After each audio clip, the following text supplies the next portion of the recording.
welcome back to Parallel Barking. I'm Ariana. Woof, and I'm Daddy Dog. Yeah, that's what we were waiting for. Yeah, Actually, well, I know you're all really waiting for this new topic that we have. It's not great. I mean, the topic is really interesting, but it's an old topic. We're just doing it again, but in a different place. in a different place. Same stuff, different time. It seems like 2022 is slated to be the most anti-trans legislative years in history. One of the Well, it's the year where the exposure of the state and society's mania for controlling people's bodies one way or another is at its most exposed in a long, long time. The transgender aspects of it are the ones that have caught the popular attention, but it is by no means the only thing that is going on. But it's certainly the thing that the mass media, which tends to manage the way or instruct the population in what to believe is important and how it manifests itself, both uncovers this very important thing, of course, but then hides everything else, so that you hyper focus on this with that understanding that it's deeply embedded in a much more fundamental conversation that no one seems to want to have, which is a conversation about the willingness of the population to give over to the state the right not only to control one's bodies, but also the right to create a zoology, a categorization, a taxonomy is a better case. I mean, it's the zoology of people, but a taxonomy, so that you no longer are who you are. You have to be something by reference to a series of rules that are now being developed and then transposed into law. We talked about this a little bit before we even started. No, it just makes me this. Of course, it's annoying and it's frustrating. But talk about the one that has gotten you off. Categories make people feel safe. It helps the human from a neuroscience perspective. Legal categories are authoritarian. Legal categories are what we used to do in totalitarian states, especially when it's run by the state. I'm not saying they're a good idea. It's kind of weird that we see them all over the place in the US. Absolutely. All right, but we don't want to talk about that. Talk about the one that motivated you. The reason why we initially categorize is because that's how our mind organizes things, and it's become, my opinion, it's become really easy for people to continue doing that throughout their lives because it makes their interactions easy with people. They can tell, oh, you fit in this category, I now know how to deal with you. But this, listen. Yeah. Now you are no longer interrupting me. We will go on to the Alabama trans laws that sparked this conversation. Well, I just want to, before you go off on Alabama, let me just interpose a word that should be in the back of everyone's mind as you go on to Alabama, and then we can talk about New Jersey, which is the mirror opposite of Alabama, and that is the word essentialism, where we choose for our own convenience to reduce a complex other human being to a set of essential traits, and then they cease being a complex human being and are nothing more than the expression of these essential traits that we project onto them. And when you do that and then put the power of the law or social norms or group disciplinary tactics behind that, it's not only lazy, it's tragic, and it can seriously distort individual human autonomy, which supposedly is the big bang of all of this. The overall decision has been made. Obviously, people are busy doing other things. Well, that's very nice for them. Right, but that's very nice for them. I'm going to be in the hills fighting a guerrilla war against this stuff because you're not the only one. People have to make the decision to deliberately they have to deliberately decide Yeah. to learn and see other people for who they are without putting them in already pre-created schemas. But But again, there's a fundamental difference between some fool somewhere in some bizarre place on earth doing this within their own heads, and some fool who is now also the holder of representative power, then invoking the power of the state to not only make it their own bizarre psycho fantasy categorized realm, but now to impose that bizarre psychosexual categorization onto everyone else's it's law. disgusting. And it's Well, scary. that's what we're doing. That what we've been doing this from the year zero. You're absolutely right. So talk to us about Alabama. We keep getting distracted, and that's I know, my fault. okay, but it's really frustrating. We all know. Well, we all know that we feel this way. So Alabama Governor Kay Ivey signed into law Who on is understood to be or who an categorizes herself as. older No, female. don't be she, mean. her. This is parallel barking, not meow. Don't be mean. That swipe at her age is beneath you. It might be good to understand her perspective You from mean by a basis on her chronology? I know some her 15-year-olds. generational perspective. Yeah, absolutely. I know some 15-year-olds who might as well time travel back to the 19th century I where they said belong. might. No, that was a meow. It was a meow. Okay. So anyway, Alabama Governor Kay Ivey signed into law on Friday, 4/8. Is she a what kind of female does she identify as? Since we're all playing the category game, is she what's the term now? I said she, her. She's a cis female? Yes. Okay. And the bill blocks transgender youth from any gender affirming medical treatment, as well as from participating on sports teams or using school restrooms that don't match their assigned sex at birth.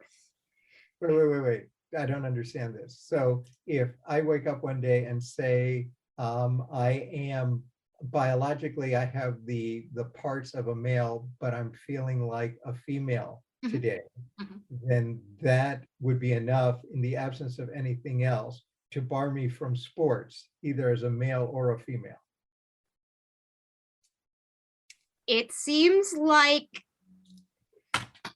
that's what it said, but I would like to read the actual. Yeah, we got to read the act. This is kind of interesting. But of course, as we mentioned in the case of Florida, it's not really the technicalities of the bill that's important. These bills are really just, no one reads them except lawyers and prosecutors, and they only read them for the purpose of using them as weapons in a cultural war, using the bodies of their targeted victims as stepping stones to advance whatever cultural, social, and personal political project all of these ...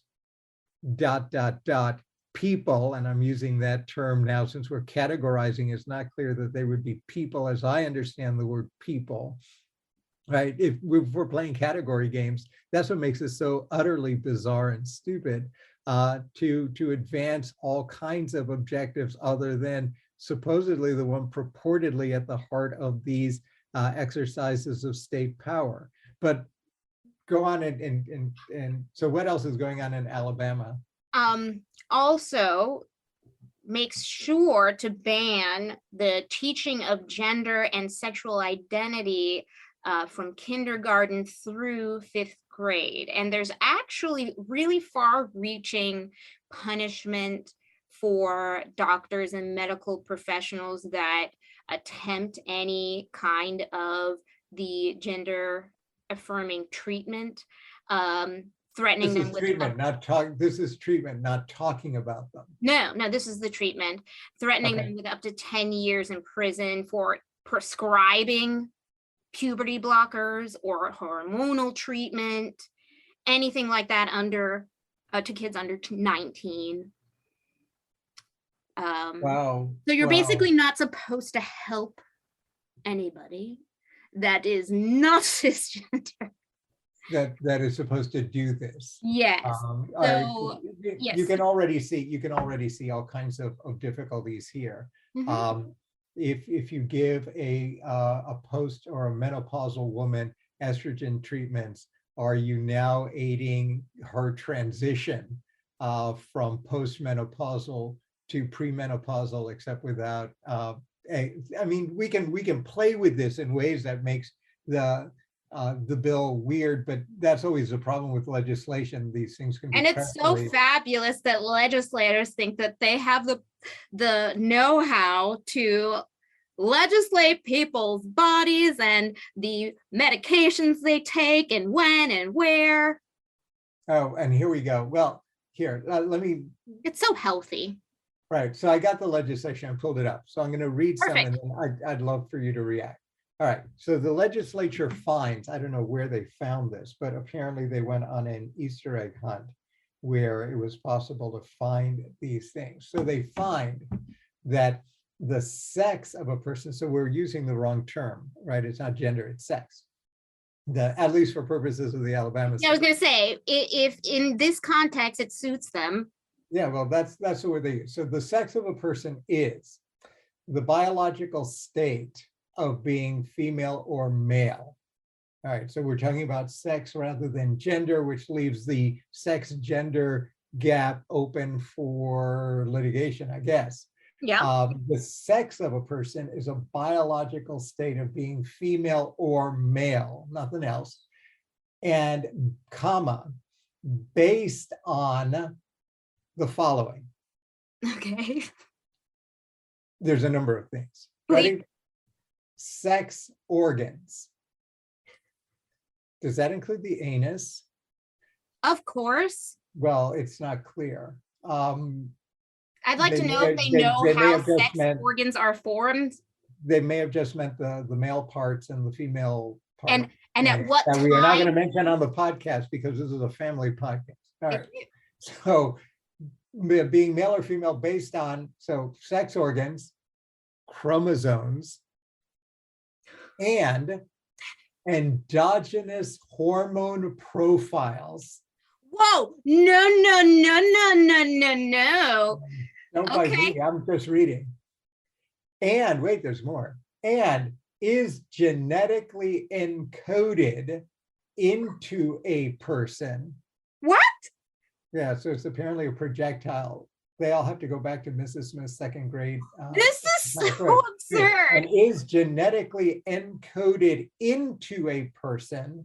And I don't know, I guess it's encoded into the person from the explosive and transformative union of egg and sperm. So it's an exogenous process of sexing rather than an endogenous process of sexing. So genetically encoded into a person at the moment of conception. Oh, are you? And of course, no, but remember, this is sex, not gender. And wait. Okay. More, comma, and it cannot be changed.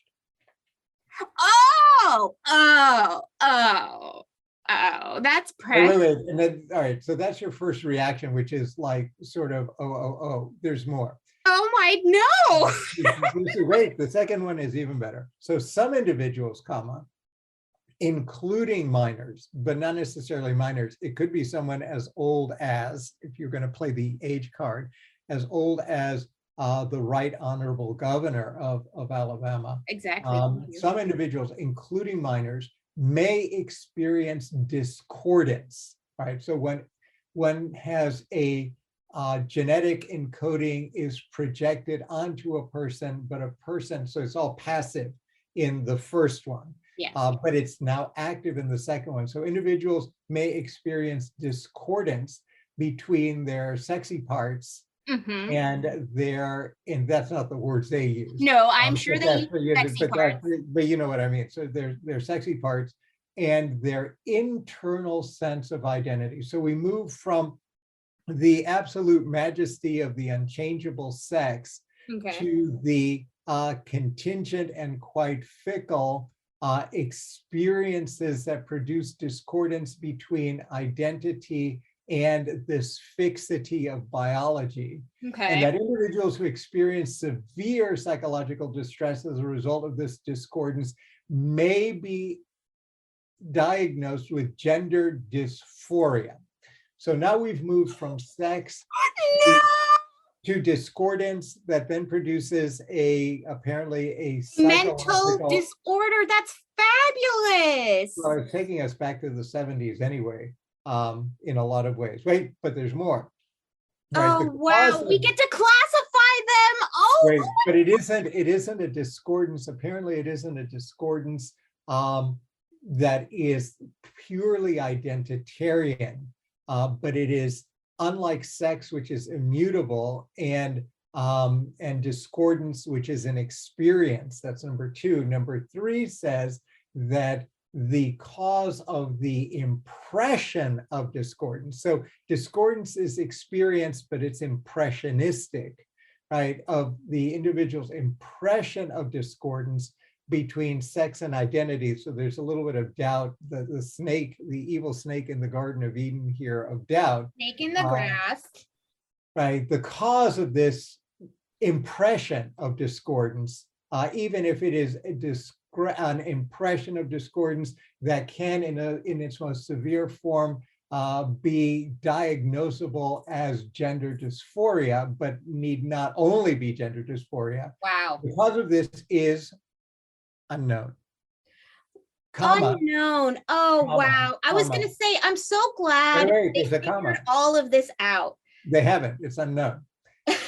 Comma. I was going to say, And, now I can't. and the diagnosis is based exclusively on the individual's self-report of feelings and beliefs. Now that for me is probably the most interesting, and you know I do a lot of work in semiotics. The most interesting part of this whole babbling or this whole amalgamation of words strung together is based exclusively on the individual self-reported feelings and beliefs. And what that suggests, and quite rightly, is that in this country, which is grounded on autonomy, right, personal autonomy and free will, that the state now tells us that an individual cannot be trusted to understand or to have an appropriate sense of feelings and beliefs, or put a different way, that an individual's feelings and beliefs are not possibly part of the autonomy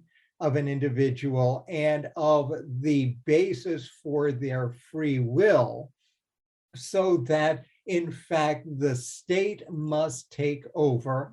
And in a sense, what we've done is, if you put 1, 2, and 3 together, what you have is this extraordinary and quite totalitarian view of the individual as really incapable, that is, without legal capacity to make determinations on the basis of their own sense of self, and that therefore the parens patriae, in this case, the state in its wisdom, made up of equally clueless individuals. Because according to this, there isn't a single individual who is really, which is the implication, there isn't a single individual in the United States that has the capacity for appropriate self-reflection, only some of which then winds up in these impressionistic states of discordance.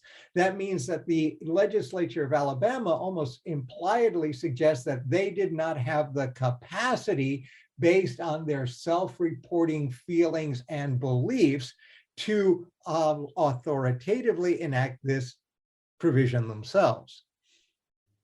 Of course, they don't see it that way, because what they're really saying is, look, this is the animal farm things. There are, everyone is equal, except some people are more equal than others. And so, and that those who are more equal than others, of course, have the ability and the power to decide the extent to which others have the capacity to act as fully autonomous human beings within, right, the core principles, right? The core normative principles of the American Republic, which is grounded, one would have thought until this moment. But of course, The principles only work for a select few, and we know that. wait, there's more. So Okay. this is actually better than going through. There's a I ton more. also, There's like, we've only gotten through the first three, but you know how many of these there are? how many? You ready? 16. Did they say this is based on any relevant research? Did they reference No, any? this is a statute. This isn't a I don't care. I mean, when I did No, these are the analysis, facts. I had to reference studies. I had to reference relevant You weren't elected. You facts. weren't elected into an office. No, and they're perfectly within their rights to do this in a To sense. make shit up. Okay. Yeah, well, actually, yes. Um, uh, That's um, fun. but, I mean, but you know, and here with consequences, the question really isn't how lunatic they can be, or rather how arbitrary they can be. The question is, and this is why in a sense we have a constitution with social effect. The question really ought to be, to what extent can an amalgamation of individuals who are serving as a representative in a representative capacity and not for themselves or their own personal interest, to what extent may they legitimately encroach on the personal autonomy of others in the name of whatever it is that is collectively floating their boats. We know that there are any number of and significantly large swaths of conduct where indeed that is both healthy, necessary, and possible. But now we are dealing with the management, that is the management of areas of behavior and belief. We used to never touch belief. We always touch conduct, but now apparently we can touch belief as well as conduct, especially in this area. If you annoy enough people who get themselves elected into state legislatures, but you know, that's the nature of the republic, I guess. To what extent do they actually lack capacity in their representative capacity to do this? And that, of course, screams litigation that is going to go their way, of course, within the state of Alabama, probably, but we'll see where it goes otherwise. But anyway, so let me just do this just very quickly. So I want more reaction. So this internal sense of discordance isn't permanent or fixed, but here we go. Numerous studies have shown that a substantial majority of children, so now we're moving to children, although this is really flipping back and forth because we started with everyone and now we're just focusing on children. A substantial majority of children who experience this discordance will outgrow the discordance.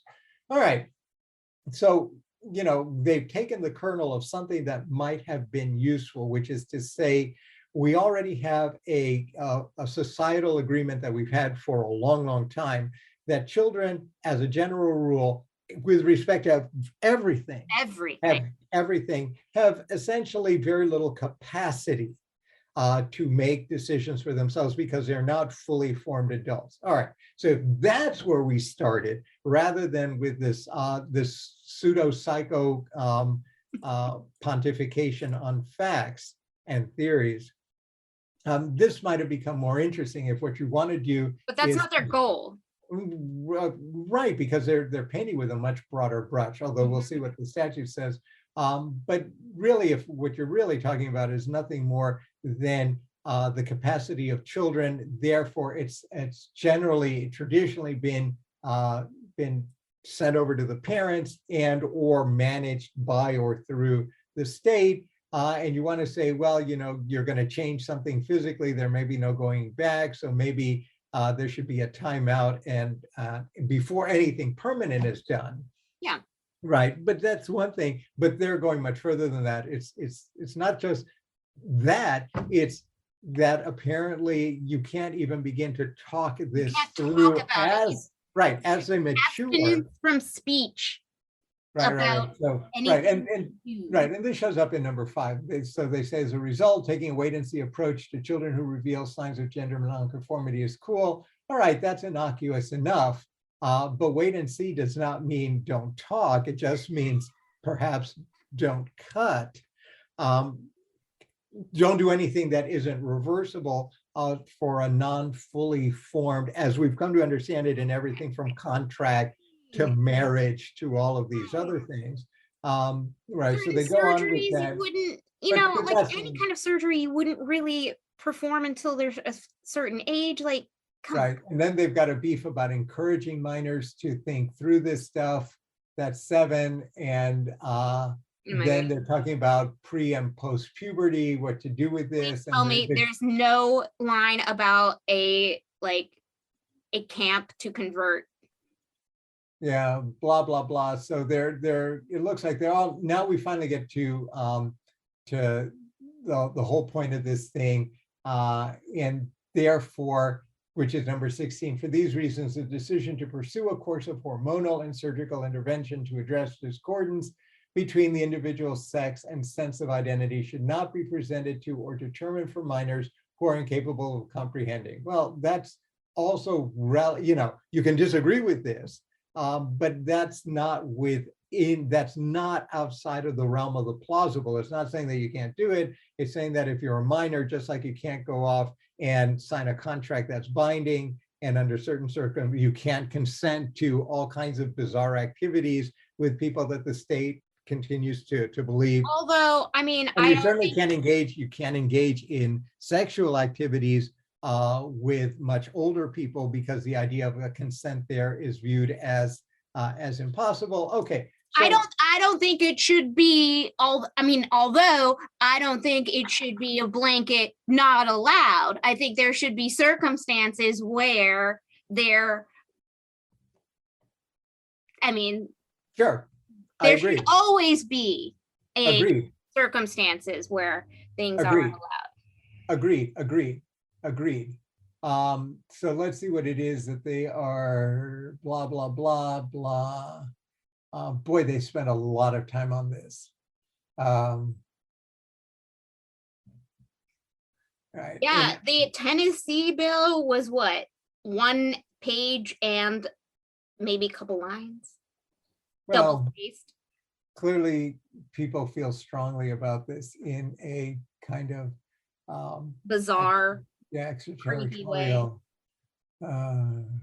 Mind your business.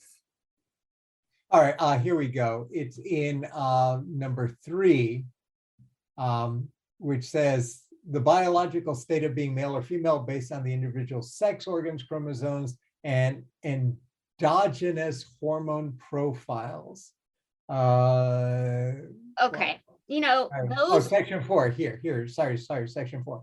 Except as provided in subsection B, no person shall engage in or cause any of the following practices to be performed upon a minor if the practice is performed for the purpose of attempting to alter the appearance of or affirm the minor's perception of his or her gender sex. All right. Puberty blocking medication, supraphysiologic doses of testosterone or other androgens to females, administering I can't pronounce this word, supraphysiologic doses of estrogens to males, performing surgeries, performing all kinds of surgeries to basically move one from one bodily state to another, removing any healthy or non-diseased body part, except for male circumcision. Are they unaware that there can be higher levels of androgens in females that are not normal, and it would probably match a male profile closer than a female profile? So then what are you going to do? No.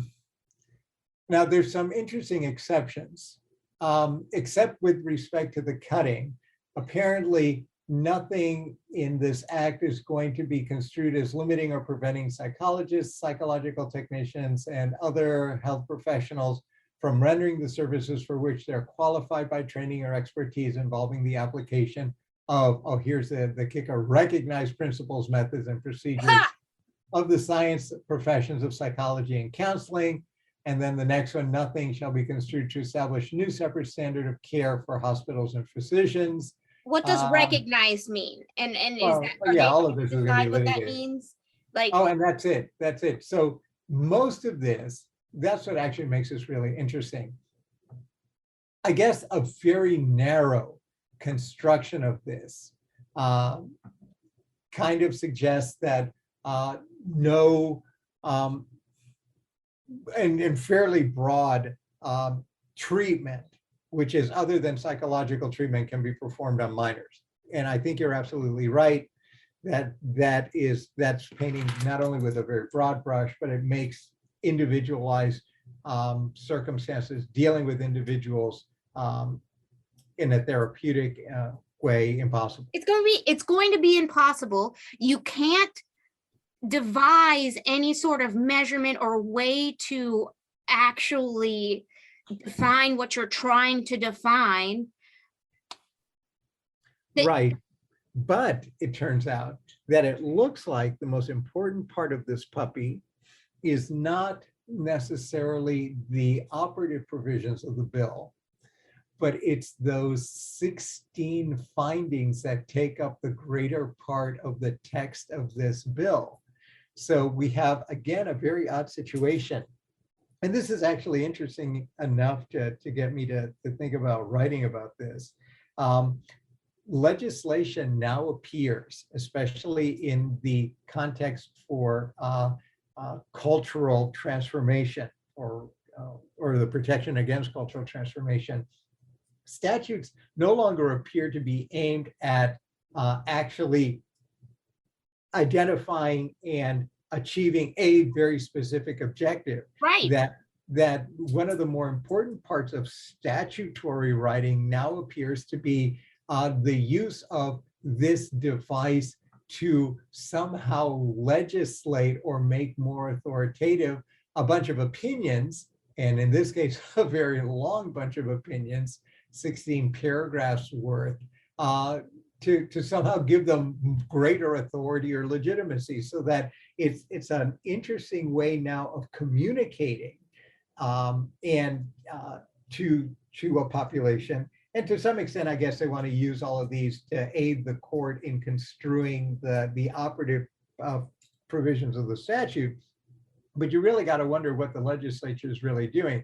Is this just an authoritative way of getting on a soapbox to get people to pretend that their opinions are now somehow binding, that they can, like Canute, of course, Canute tried to show the opposite, that they can actually get to the seaside and command the seas not to come in, the tides not to come in.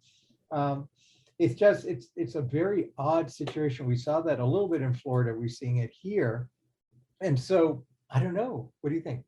I think it seems like a last ditch effort of the old guard to uphold their signaling their morals.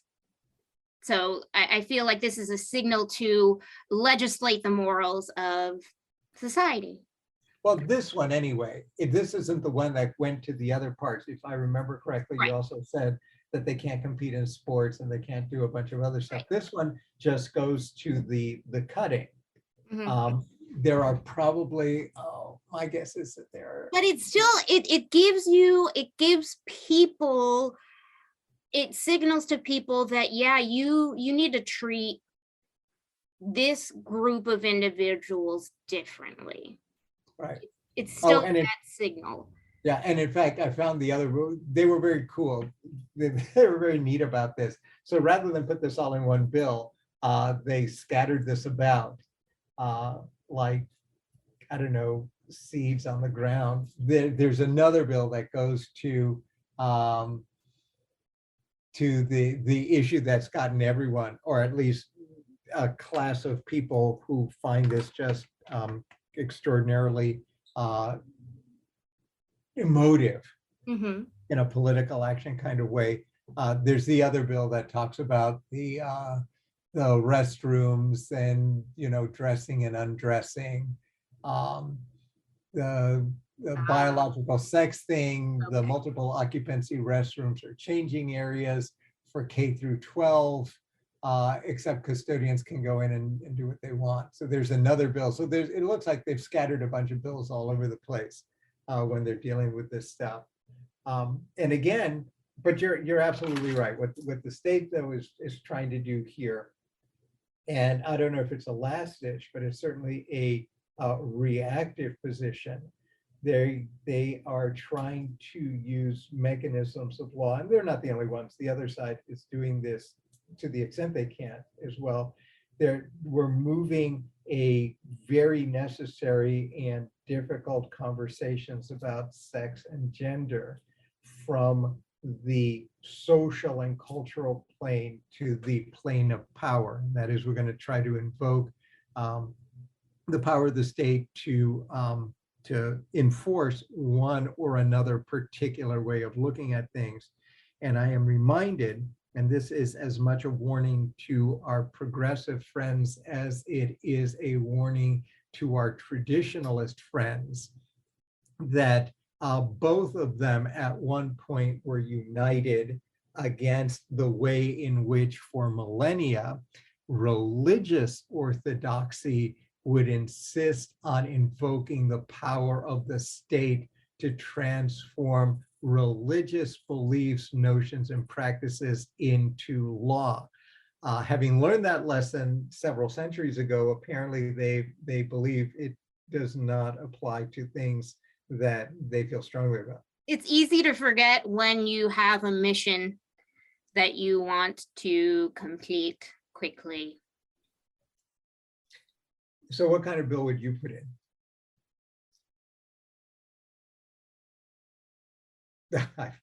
Don't even. That is way too difficult right now. There's so many. There's so many. Well, A bill that says you can't make bills that legislate on people's identity. no, but there may be times when something like that is important. I wonder. I know. So I need time to think about that. Like there Okay. are instances I Well, would we've gone way over time, but okay, so I'm done.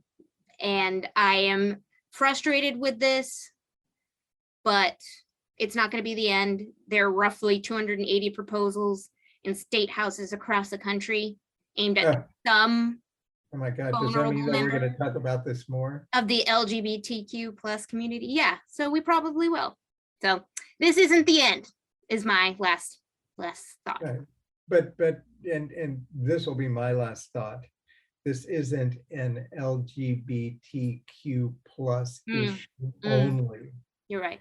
This affects us all as individuals, That's and our freedom or our autonomous, one would think the essence of our autonomy to be as much to embrace a label or category as it is to reject them all and live our lives in ways that would be fulfilling for us.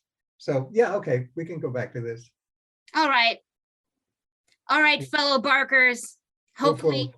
you enjoyed that, and we'll be ready for more next time.